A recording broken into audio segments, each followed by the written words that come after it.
Michael Williams here with Small Church Media. Just wanted to let you know we are grateful that you are here and you are a part of this journey.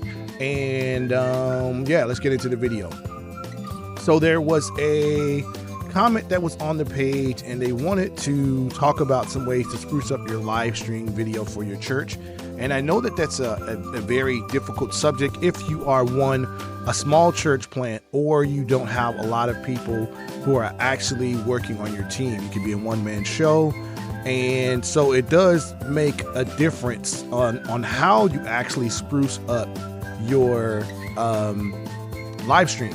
And so I just want to talk about it today, and I want to make sure that we cover the video. And I think right here, I have the video here on the screen. Let me close this down real quick. Right here, here's the video. Let me spruce this up and make it a little bit more visible for those who may be watching on the phone. It says, hey, how do you bring life to your live stream? You're struggling with it. Sounds empty and dry. Can you give me some tips and effects? I use the X32 into the ATM Mini Pro. So I'm going to do a video to cover it this week. So there's two ways to do this, and it's not just an audio thing. There are some things that you need to do, in my opinion, that will help also audio as far as what you're putting into your live stream mix. I mean, one of the things that you can do is you want to monitor the gain as far as what's going into the live stream and what you're sending out to your computer. That's always something that is very, very hard to deal with when you're talking about the overall sound of your live stream mix. You also want to take into account that you want to play with some EQ settings as far as the different instruments. Obviously, if you have a bass guitar player or you have drums or something, you want to make sure that your mix has a really, really even flow of what you're doing to actually have the mix really translate well to your audience. Now, a lot of times you have a lot of people that are going to be watching on a phone.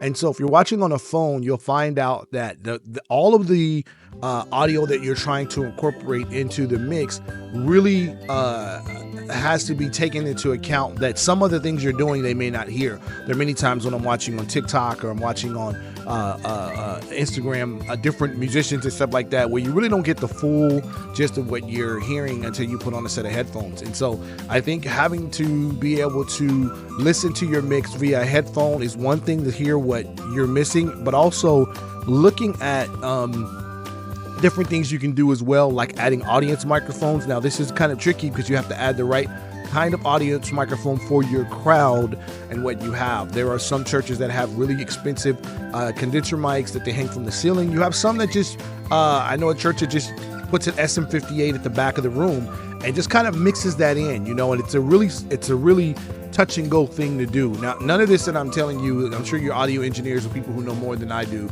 will say that there's some rules to these things. You really have to balance out what you can accomplish on your own or with your team.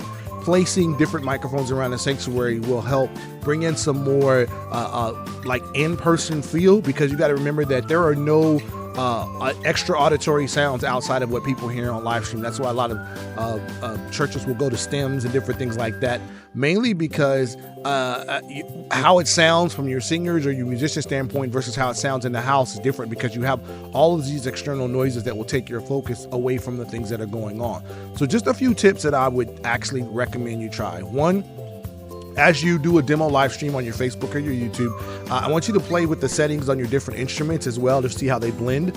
Effects are something you're going to have to play with to master. Obviously, having some reverbs on the background singers does help blend a little bit. Play with some effects and some delays. Also, you want to see how it sounds in different formats as far as your devices. Listen on a tablet, listen on a phone, listen on a TV. Like, listen to how it sounds and see which one sounds the best for you. I would also suggest that there are some settings on the ATM Mini Pro that you can also play with that I would suggest that you dive into. There are some actually dynamic effects on there, some compressors, some limiters, some gates that you actually get into. And I think I'll pull mine up real quick just to show you some different things that you could do. Let me find out. Let me hear my Small Church Media right here. There we go. So on the audio tab at the bottom, you'll see that when you click on, like, my audio is coming through my camera right now, but I'm actually using an external audio device. You'll see that if I click on here, my EQ comes up, right? So I have the ability to actually do some EQ, extra EQ. Now, there are some people that say don't do that. And if you're not very familiar with the X32 and not an expert in the X32, then disregard everything I just said.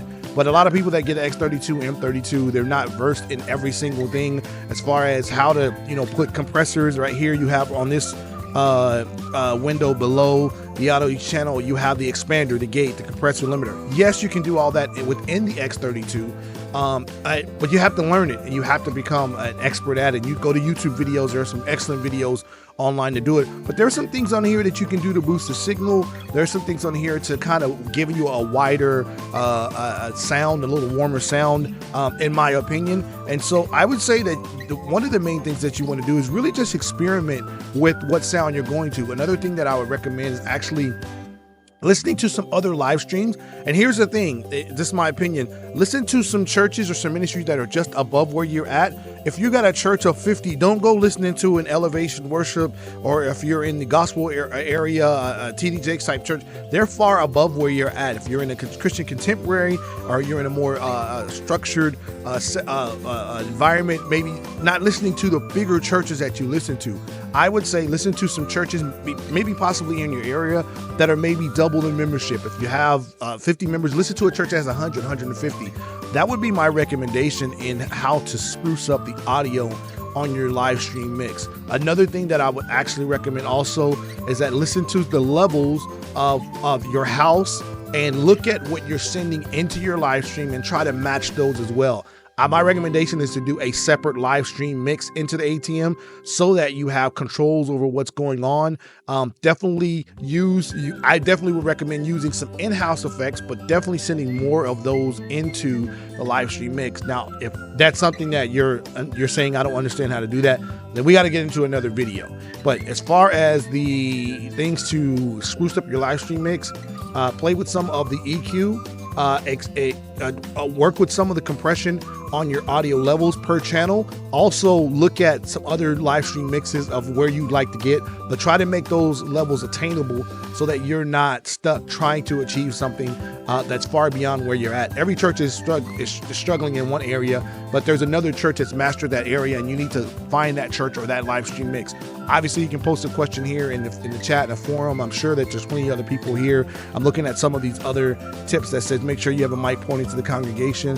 If all you have worship team, that's good one. Ben Clark says our live stream mix is left, right, plus stereo rooms, plus stereo crowds.